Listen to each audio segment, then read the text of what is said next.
My name is Nora Hale, 68, born and rooted in the folds of North Carolina's mountains. In Asheville, they know me as the retired professor who reads poetry at the public library and still wears linen in November. I spent a lifetime choosing my words with care until the night I stopped.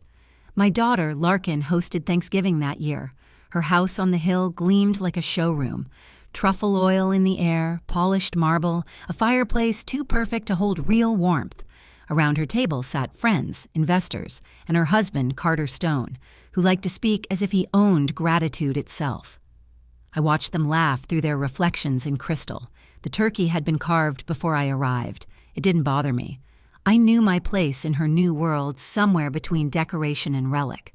"Mom," Larkin said, bright and hard, "you could at least thank me for organizing everything. You don't know how much I've done for you." I smiled faintly. I didn't realize love required a receipt. A few polite laughs. Carter stared at his plate, sawing at meat. Then she said it, sharp as glass. "You're so ungrateful."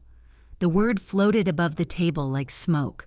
For a moment, I saw every dinner I'd skipped to grade papers and pay her tuition. Every night, I corrected essays to afford her first car. None of it sat here with the candlesticks. Only the silence afterward, rehearsed and theatrical. I rose as if I'd practiced. I lifted my wine glass, the light turned the rim to gold. "A toast," I said, my voice clear enough to steal the forks. "To the last time you'll ever see me." No one moved. Even the mantel clock seemed to stop. Larkin's eyes widened shock, not remorse. I drank, set the glass down gently, and walked out before anyone found a voice. Outside, the air bit colder than I expected. Asheville's lights glimmered below the ridge, distant and small. I pulled my coat tight, opened the car door, and sat a long time before turning the key. When the engine started, it sounded like the first honest thing all night. The road curled through the blue ridge like a slow question. Mist hung low, softening the trees into gray silhouettes. I cracked the window, letting in rain-soaked pine. My hands trembled on the wheel, not from anger anymore, but from the emptiness that follows it. Larkin's voice replayed, each word polished with pride. I used to love that confidence. When she was little, I called it fire. She'd stand on a chair beside me, stirring gravy, promising to take care of me one day. I mistook ownership for love as it quietly formed beneath affection. Headlights cut through a pocket of fog. For a moment I saw the years we traded lectures canceled for school plays, savings poured into ambition. None of it felt wrong then. A mother is meant to give. I just didn't know giving could become a kind of vanishing. A memory surfaced, the night my husband Thomas was dying. Larkin was 20, angry I wouldn't sell the house to move closer to her. Thomas turned to me and said softly, "Never confuse obedience with love, Nor." His hand was weak. His voice wasn't. That voice felt closer than breath. By the time I reached the outskirts of Asheville, the fog had thickened. Streetlights glowed like trembling lanterns. My Victorian finally appeared, windows dark, porch sagging with wet leaves. I parked and sat a while, tracing the outline of the home Thomas built with his hands. Once it measured everything I'd done right. Now it felt like proof of how much I'd been drained to keep it standing. Inside, the quiet was too complete. I hung my coat beside the hollow where his used to rest. The refrigerator hummed, faithful and small.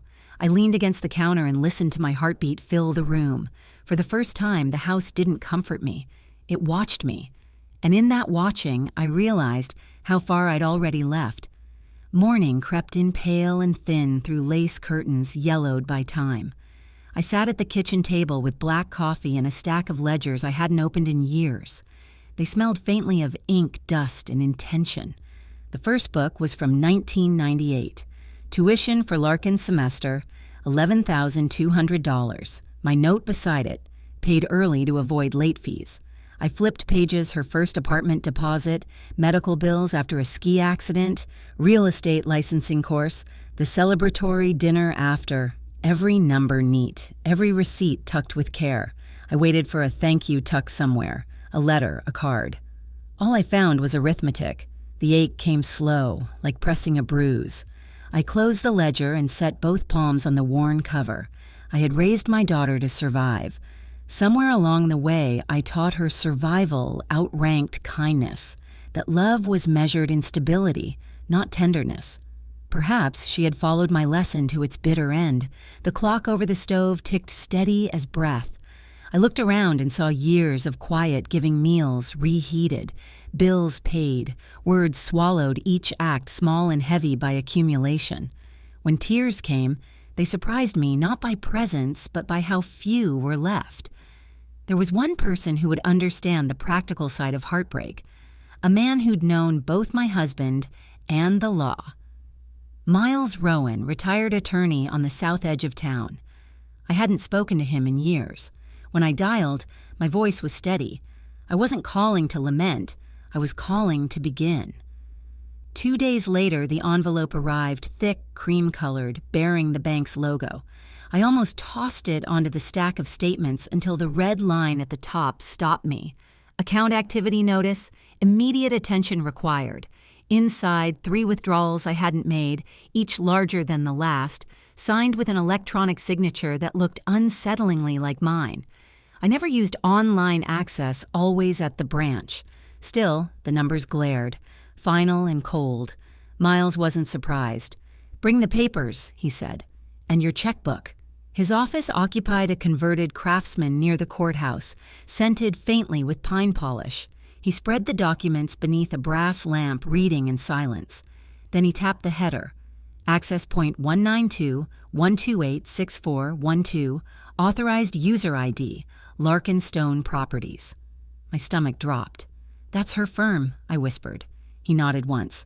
"This authorization field is forged. She signed your name. It's fraud." He printed an affidavit of forgery and slid it across the desk. My name looked strange beside the word victim. When I signed, my hand didn't shake. The ache rising wasn't confusion anymore. It was understanding. By early spring, the Victorian stood nearly empty. I sold it to a young couple who loved creaking floors and promised careful restoration. I didn't tell them the house had already taken enough. The cottage in Briar wasn't grand, a single-story clapboard near the Laurel River, the porch humming in wind. The first night I slept with the windows open and let water replace the static silence I'd lived with too long. Days softened. I volunteered at the library twice a week, shelving donations and reading to children on Thursdays. Their laughter filled spaces where grief used to echo. I set up an easel by the back window and started painting again, a hobby abandoned when life demanded a ledger. Miles came by on Saturdays with legal pads and apples from his tree. We sat by the river as he updated me on the investigation. His voice stayed calm. His eyes carried weight. "I'm not sure what peace will look like for you," he said, skipping a stone. "Neither am I said. "I only know it won't look like begging." That night, 3 voicemails blinked from Larkin, pleading, then defensive, then weary. I listened a moment and pressed delete. The river answered for me. By June, the river's rise and fall became my calendar.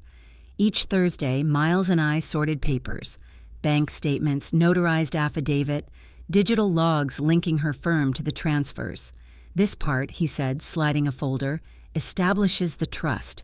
Housing for widowed or single women over 60 people, made small by someone else's control." "That's what I want," I said, "to make something solid out of what they tried to hollow. We'll also add a no contest clause to your will. If Larkin challenges, she forfeits everything." The pen moved easily. My name felt less like a signature and more like a statement. After he left, I wrote a letter in slow, deliberate hand. "Larkin, I forgive you, but I will never fund your version of love. You have your father's charm and my stubbornness. Use them to build something honest. I am not your safety net. I am your reminder of what not to forget." I sealed it and placed it atop the stack in a brass file I'd labeled consent. It was a gray afternoon when the knock came urgent, uneven. I opened the door to find Larkin, thin and trembling, cuffs soaked. "Mom," she said brittle, "I didn't know where else to go." I stepped aside. She perched on the sofa's edge, hands knotting a damp handkerchief. "Carter's leaving. The firm's under review. They're saying things about accounts about the money. You have to help me." I almost reached for her the way I did when she fell from her bicycle. The image dissolved. "I did help you," I said. You called it something else. You filed those reports. You ruined everything. I corrected what you broke." The silence stretched thin. I took the brass file from the desk and placed a labeled envelope in her hands. For Larkin Hale. Inside were copies of the police report, my will, and a medical evaluation. In case you planned to claim I wasn't of sound mind. Her face drained. "You're unbelievable." "You called me ungrateful," I said. "You were right.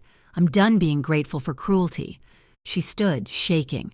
"You're cold, Mother. Stone cold." "Cold survives fire," I murmured, opening the door. The river outside ran dark and steady, carrying what refused to sink. 3 weeks later, Miles pulled up with the morning paper folded to the business page. "They ran it," he said. The headline: "Brokerage under investigation. Forged signatures, misappropriated funds." Beneath it, 2 names, Carter Stone and Larkin Hale. Her photograph was smaller than his, but the expression stopped me not anger or guilt, only exhaustion, as if she'd run out of places to hide. We sat with tea and said little. "There's no victory in it," I said at last. "Just the truth standing where the lies used to be." "You didn't destroy them," Miles said gently. "You stopped hiding their ruins." That evening, I hosted supper on the porch, roasted chicken, rosemary bread, a bottle from Miles's cellar. Beside him sat May, the librarian who ran Children's Hour, and her husband Jonah, a quiet man who treated words like borrowed things. We ate with the ease that comes when no one is performing. Laughter rose and fell like a familiar song. For once, I didn't listen for what was missing. I just listened. After dishes were stacked by the sink, Miles and I stood at the railing, the river turned to brass by the lowering light. "You should paint this," he said. "I already have," I answered, nodding to a canvas by the door, a floating lantern, unfinished, faintly glowing. When they left, I carried an actual lantern to the riverbank. The path was lined with small white blossoms that glimmered in the dusk. Kneeling, I settled the lantern on the surface and let go. It drifted slowly, a soft circle widening across the dark. "They called me ungrateful," I said, voice low. "But gratitude isn't obedience. It's peace earned the hard way." The flame flickered, then steadied, bright even as it moved downstream.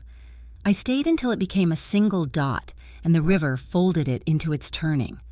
When I faced the house again, the windows glowed warm. For the first time in years, it felt like home. No ghosts, no debts, no conditions. Only breath, steady and free.